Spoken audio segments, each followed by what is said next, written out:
All right. Brakatayawa, Brakatayawa Shai, Brakatayahawa, Brakatayawa Shai, Brakatayahawa, Brakatayawa Shai, Call Halayim Yahweh, Bahashim Yahweh Bahashim Arachakwadash. Double honors to the apostles, elders, and bishops of Great Millstone, taught us the truth. Honors and salutations to the elect. And to the men that died doing the work, Yahweh Bahashim Yahweh because they shut of us first. To the men, women, and children, I believe on the true name of the Father and the Son, which the Father's name is Yahweh, he exists. The Son's name is Yahweh Shai, he is the deliverer, because he's come and deliver us out of this captivity that we're in. My name is Maka Allah Ben Gab Ben Yasharala, Church of Philadelphia, Cameron here in Philadelphia, Pennsylvania. Once again, come back at you with a real quick one. Like I said, ain't going to be too long. I got one scripture. I'm going to play this video.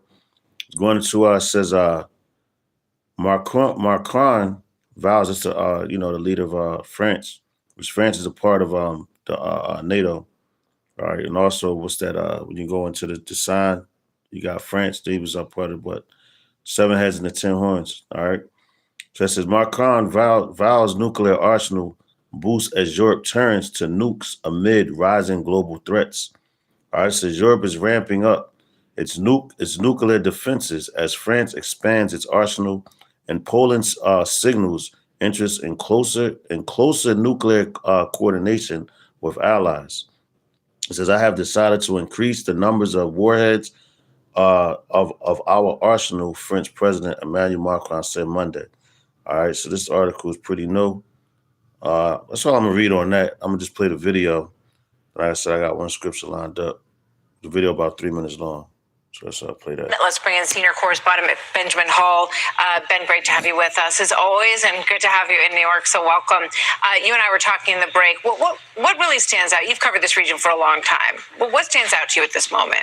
Like, I think, first of all, America's primary objective to get rid of the missiles alongside with Israel, I think is something they will achieve in the next few weeks. But the big question is what comes next. What really struck me from what we heard President Trump say today at the White House was when he said he was considering arming or supporting armed militias. We've also seen the U.S. strike some of the positions alongside the Iraq-Iran border, and that suggests that it may be the armed Kurds that he thinks could come in.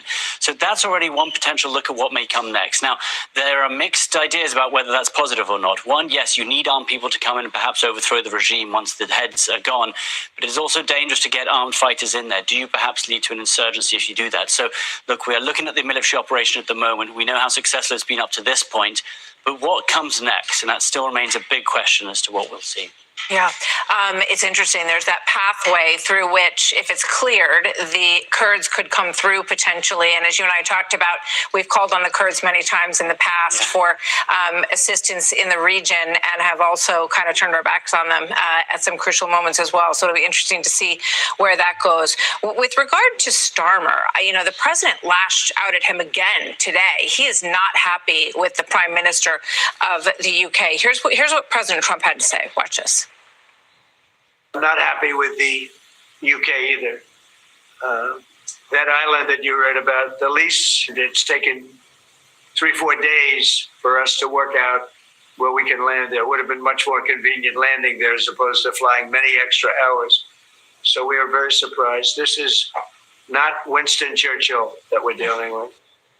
So what's going on with Starmer, our oldest ally, our deepest relationship? What's happening? Well, that's right. And even before this began, the UK was saying they weren't going to allow American fighter jets to take off from Diego Garcia, which really hurt them. And it meant that the US had to fly B-1 bombers over from the US rather than fly from Diego Garcia. But look here, Starmer is now moving towards the side of the US, and I do think he's going to start helping.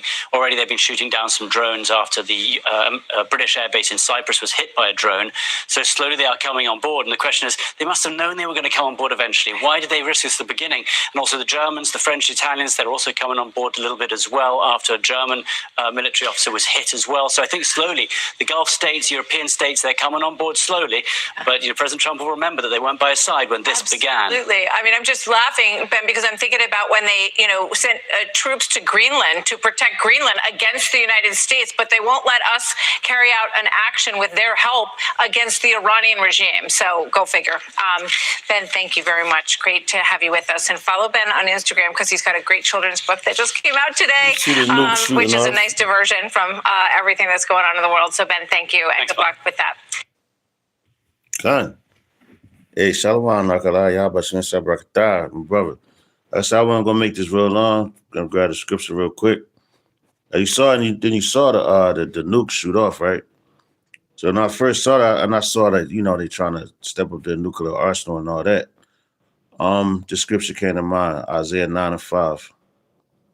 All right, going into every battle, because like I said, France is part of the NATO, the EU. You heard him mention. You said the European nations starting to come together, and also going into Revelations, the 16th chapter as well is going to it explains how those nations that them nations we just mentioned, a couple of them, are going to hate the horde. But this is the only scripts I got for this right now. I gotta get ready to go out here to the plantation. But this is Isaiah chapter 9, verse 5. It says, "For every battle of the warrior is with confused noise and garments rolled in blood. But this shall be with burning of fuel of fire." All right, so so you got all those different wars that they had and everything like that. That's why they're amping up on their nuclear arsenal, right? Because they know they're going to shoot them off. Just what the scriptures telling you. All right. I'm gonna read that one more time. Isaiah 9:5. That's the only one I want to bring out. Is for every battle of the warrior is with confused noise. So you think about the ancient times and different wars that were fought. There wasn't no nukes involved, but there was just and swords and ching, ching, and the blood flying everywhere, man. Hand-to-hand combat. Then they had they started making the cannons and things like that. So it's escalated to this where we at now. All right, to World War III. All right, the Battle of Armageddon, all that. All right, it says, "And garments roll with blood, but this shall be with burning fuel of fire." All right, let's get that in the NLT real quick. Let me get out of here. All right. Where we at? Go back. Isaiah 9:5 in the NLT. It says, "The boots of the warrior and the uniforms bloodstained by war will all be burned.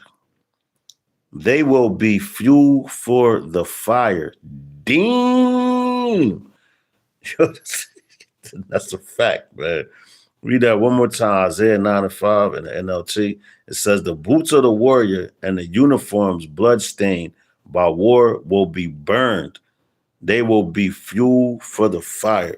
And that's why they're stepping up, those nuclear arsenals.